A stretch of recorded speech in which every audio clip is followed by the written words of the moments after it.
সুপ্রিয় এলাকাবাসী, আপনারা আর বাড়িতে বসে থাকবেন না, আপনারা এক্ষুনি ভাঙনে চলে আসুন। ঘূর্ণিঝড় রিমালের প্রভাবে সৃষ্ট জলোচ্ছ্বাসে বাস্তুহারা মানুষগুলো ক্ষত কাটিয়ে ওঠার আগেই আবারও বেড়ি বাঁধে ভাঙন।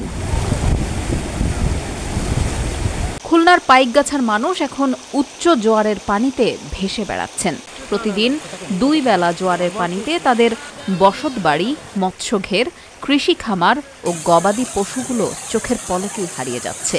আমাদের থাকারও জায়গা নেই, রাত্রি থাকতে আসতে রাস্তায় যায় ছেলে মেয়ে নিয়ে, খাওয়ার নেই, যে মাঠে ধান টান লাগাবে সে পাতাগুলোও মারা গেছে পানিতে ডুবে। কালকে একটু রান্না করেছিলাম, তাই 1 মুঠ মানে ওরা খাইলো, তাই আমি গেছিলাম ওই কাউন্সিলে, সে সময় তারপর আসি দেখতে তোলায় গেছে, সেনতে রান্না বাড়া নেই, খাওয়া দাওয়া নেই, ওরা সব রাস্তায় আছে। না খেয়ে আছে অনেকে, যে কি খাবে কি দেখে আসবে কোনো তার খোঁজ খবর নেই। গরু ছাগলও বেশি বসে গেছে স্রোতে। এখন আমরা খুবই দুর্যোগের ভিতরে। বৃহস্পতিবার দুপুরে দেলুটি ইউনিয়নের কালীনগর গ্রামে উপকূল রক্ষার এই বাঁধটি ভেঙে যায়। এতে এরই মধ্যে প্লাবিত হয়েছে 13টি গ্রাম। আমাকে দান আছে, কিছু থাকবে না, এই জোয়ারে আমাকে সব দিয়ে চলে যাবে।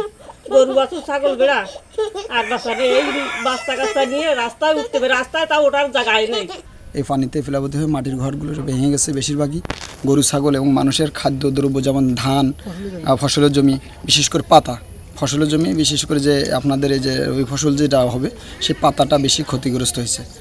আর বিশেষ করে এই অঞ্চলের রোডঘাট, রাস্তাঘাট বা ভিতরের যে রাস্তাঘাটগুলো আছে সেগুলো ভেঙেছে, গরু বাছুরগুলো থাকারও জায়গা নাই। স্থানীয়রা জানান, কালীনগর গ্রামের পাশেই রয়েছে ভদ্র নদী। বৃহস্পতিবার দুপুরের দিকে সেখানে পানি উন্নয়ন বোর্ডের 22 নং ফোল্ডারের উপকূল রক্ষার বাঁধ প্রায় 300 ফুটের মতো ভেঙে যায়। শুক্রবার দুপুর পর্যন্ত বাঁধ ভাঙনের দৈর্ঘ্য বৃদ্ধি পায় প্রায় 1,500 ফুট।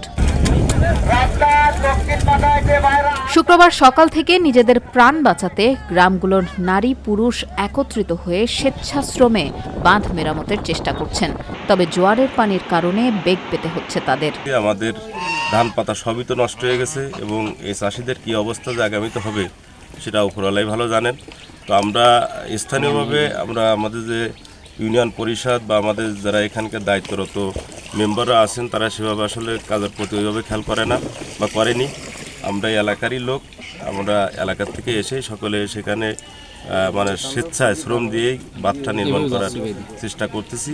এর আগে চলতি বছরের 27 মে ঘূর্ণিঝড় রিমালের প্রভাবের সৃষ্ট জলোচ্ছ্বাসের কারণে 22 নং ফোল্ডারের গোপীপাগলা গ্রামের বাঁধ ভেঙে এই 13টি গ্রাম প্লাবিত হয়েছিল। আমাদের এখানে টেকসই বেড়িবাঁধ না হলে আসলে আমাদের এটা প্রতিরোধ করা সম্ভব না।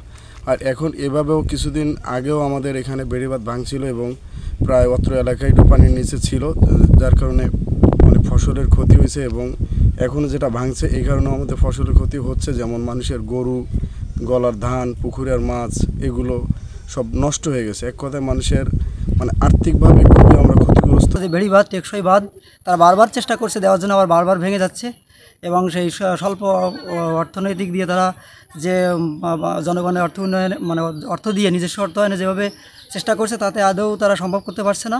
এবং আমার যেটা মনে হয়েছে যে উচ্চ মহলে বা সরকারি পর্যায়ে হস্তক্ষেপ ছাড়া এই টেকসই বাঁধ সম্ভব না।